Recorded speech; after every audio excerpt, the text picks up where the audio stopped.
الغربة ممكن يبقى فيها مزايا كتير جدا، بس برضو ممكن تبقى مرار طافح زي ما بيقولوا الصعايدة في مصر. أهلا بكم في كلام وسيم، ويا رب تكونوا بخير وسلام.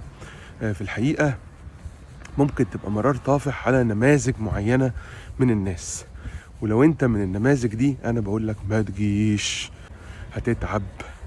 أول نموذج الناس اللي مش ماشية وحاطة كلمة ربنا في قلوبها، ومخافة ربنا مش هي اللي بتحركهم وهي اللي بتحرك سلوكهم.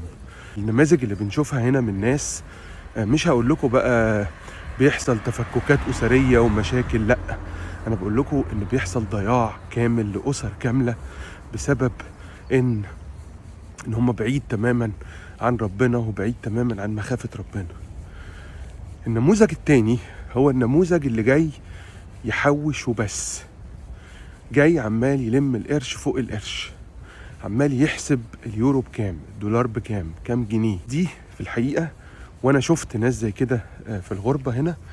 ناس كانت بتقفل باب التلاجة بالقفل، مش على ناس غريبة عايشة معاها، ده على ولادها.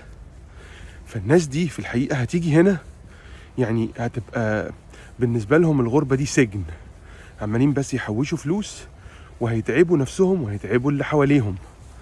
دي تاني نموذج من الناس. تالت نموذج من الناس اللي ممكن الغربة ما تنفعوش خالص، تقيس نجاحها على الناس، بتشوف نجاحهم في عيون الناس التانية. فانت هنا بتيجي، الناس كل واحد وظروفه، اللي شغال كويس، اللي عنده بيزنس، اللي عنده امكانيات معينة.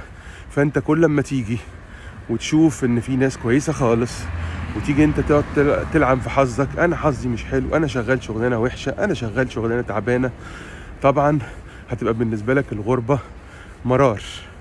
رابع ناس، الناس اللي هي مش عايزه تتعلم ومش عايزه تخرج من الكومفورت زون بتاعها وتبتدي تعمل حاجه جديده. في الحقيقه بالذات في اللغه، يعني لو جيت بلد انت ما تعرفش اللغه بتاعتها ولسه برضو قاعد بالدماغ اللي هي لا انا هكمل، انا هعافر من غير ما اتعلم لغة او من غير ما اتعلم الكالتشر اللي في البلد دي، هتتعب جدا جدا وهتبقى مرار طافح.